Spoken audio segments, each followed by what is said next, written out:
दोस्तों, मैं सरिता कुमारी आप सभी का मेरे YouTube channel SKC video creative में बहुत बहुत स्वागत है।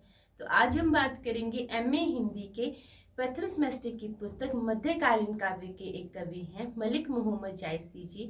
तो उन्हीं के एक काव्यांश की व्याख्या करके मैं आज आपको बताऊंगी। तो ऐसी और एजुकेशनल वीडियोस के लिए मेरे चैनल को सब्सक्राइब कर लें और उसके साथ जो बेल नोटिफिकेशन आइकन है उसे प्रेस करके मेरी आने वाली वीडियोस की नोटिफिकेशंस को एक्टिव कर लें। यदि आपको मेरा वीडियो पसंद आता है तो वीडियो को लाइक व शेयर करना ना भूलें। तो आज की जो महत्वपूर्ण व्याख्या है वो इस प्रकार से है। नागमती चितौ पथहेरा पियू जो गए पुनि किनी ना फेरा।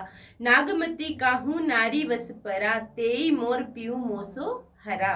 सुवा काल होई लोईगा पियू पियू नहीं जात जात वर चियू। भऊ नारायण वावन करा राज करत राजा वली छरा। करन पास लीने को छदु विप्र धरु धरी छील मिल इंदु। मानस भोग गोपीचंद भोगी लेई अप्सवा जलधर जोगी। लेई कृष्ण ही गरुड़ अलोपी कठिन विछोग जीपी कीपी गोपी।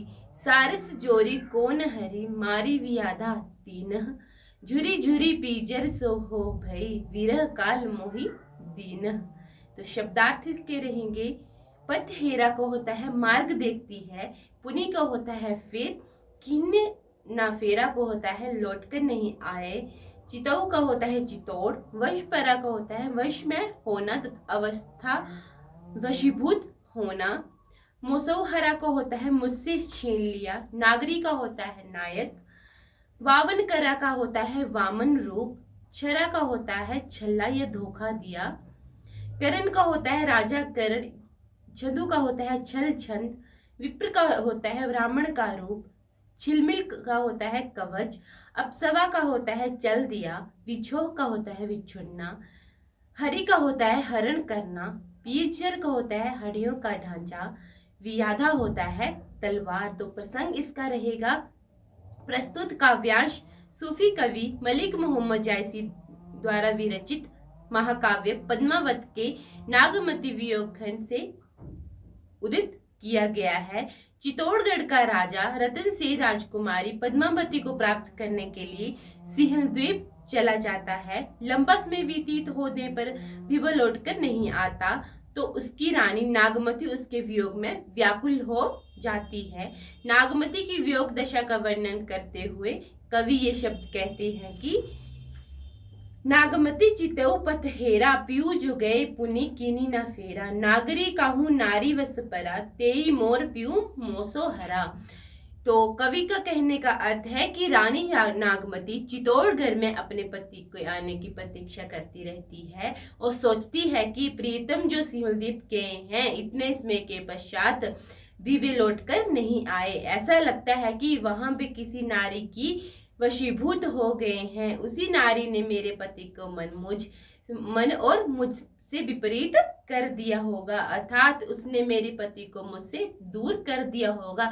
नागमती यह वियोग में कह रही है जो उसका पति सिंहलद्वीप गया हुआ है, सिंहलद्वीप गए हैं, उन्हीं के वियोग में कह रही है कि किसी नारी ने उनके प्रति जादू टोना कर दिया है, उन्हें अपने वश में कर दिया है और वो यहाँ का रास्ता भूल गए हैं।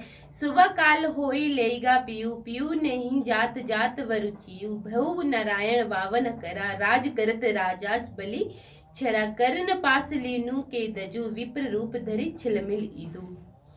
तो उसे मेरे पति को अपने साथ नहीं ले जाना चाहिए था, चाहे उसके बदले वह मेरी जान ले लेता।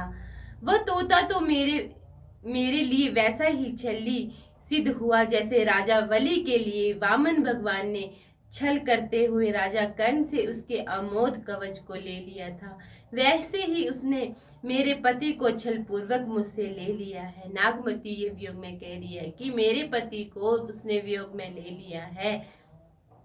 राजा गोपीचंद राजसी वैभवों के भोग में लीन रहता था, किंतु उसे जिस प्रकार योगी जालंधर नाथ अपने साथ ले गए थे उसी प्रकार राजसी उपभोगों से सलिप्त प्राणेश्वर को हीरामन तोता ले गया था।